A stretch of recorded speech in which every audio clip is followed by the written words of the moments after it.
তার জন্য ক্ষমা প্রার্থনা করে গর্তের পোকামাকড়, সমুদ্রের মাছ, আসমান জমিনের মধ্যে যত মাখলুক আছে সব মাখলুকাত ওই ব্যক্তির জন্য ক্ষমা প্রার্থনা করতে থাকে। এবং এই তালেবে ইলমের সম্মানে ফেরেশতারা তাদের পায়ের নিচে নূরের পর বিছিয়ে দেন।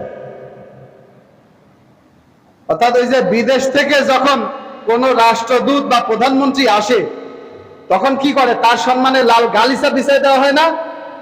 এই যে এলেম অন্বেষণকারী তার মর্যাদা এত বেশি যে তার সম্মানে ফেরেশতারা নূরের পর বিছায় দেয়, যেন তার চলতে কোনো কষ্ট না হয়।